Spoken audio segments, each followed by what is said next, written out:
Segala puji bagi Allah, Tuhan seluruh alam yang telah memberikan karunia-Nya dan rahmat-Nya kepada kita semua sehingga kita bisa belajar bersama dengan sehat walafiat. Dan salawat salam kita curahkan kepada baginda kita yaitu Nabi Muhammad SAW yang telah memberikan syafaat kepada kita semua.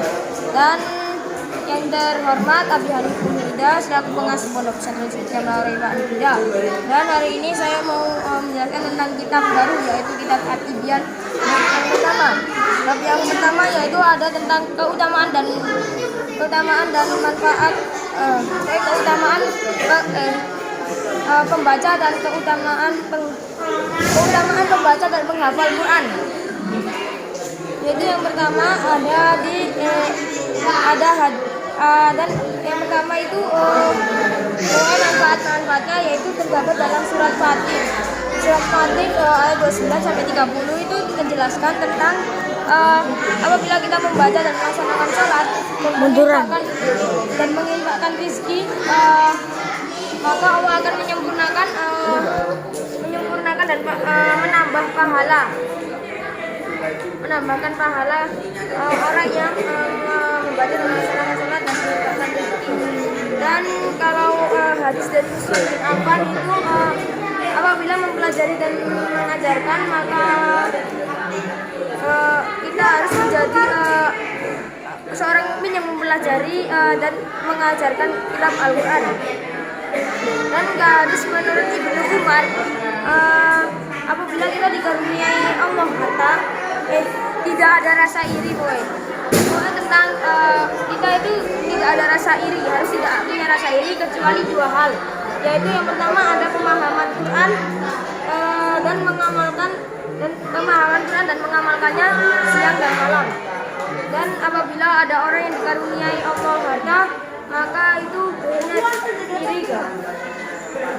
Dan hadis menurut Aisyah radhiyallahu anha yaitu apabila orang yang pandai membaca Quran, pasti orang yang pandai membaca Quran itu akan bersama malaikat, akan selalu bersama malaikat.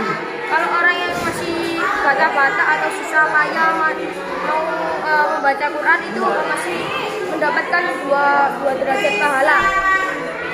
Dan menurut Ibnu Umar bin Khattab, Allah itu akan selalu menambahkan dan meninggikan dan merendahkan derajat. Dan menurut Abu Musa al-Asy'ari, apabila orang mukmin membaca Al-Quran itu seperti buah utroja, dan yang aromanya sedap dan rasanya lezat. Dan apabila orang mukmin yang tidak membaca Quran itu bagaikan buah kurma dan yang rasanya itu masih manis. Dan kalau orang munafik yang membaca Al-Quran itu bagaikan seperti roihana yang aromanya sedap tetapi rasanya itu pahit. Dan apabila orang munafik tidak membaca Al-Quran itu bagaikan seperti Hanzalah yang tidak berbau dan rasanya itu pahit. Dan menurut hadis Abu Umamah Al-Bahili itu Al-Quran itu akan memberi syafaat kita siang dan malam kapanpun kalau kita masih mencintainya dan selalu membaca dan menghafal. Dan menurut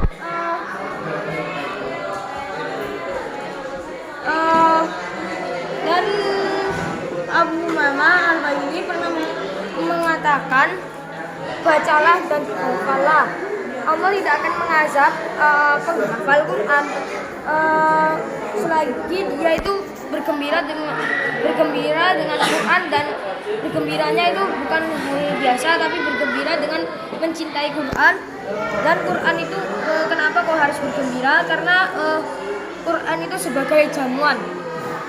Dan Abdullah bin Amr bin As itu pernah berkata, yaitu bacalah dan naiklah ke derajat yang paling tinggi dengan baca Quran dengan yang tartil, sebagaimana ketika kita baca tartil di dunia dengan tempat yang dijanjikan oleh Allah Subhanahu wa taala. Dan yang terakhir yaitu hadis menurut Ibnu Abbas, yaitu orang yang tidak memiliki hafalan diibaratkan itu sebagai rumahnya itu diibaratkan sebagai rumah roboh. Makanya kita harus menjadi penghafal Quran. Dan hikmah yang saya dapat yaitu kita harus mempunyai hafalan Quran. Apakah yang ditanyakan? Apabila salah kata mohon dimaafkan. Wabillahi wal taufiq wal hidayah. Wassalamualaikum warahmatullahi wabarakatuh.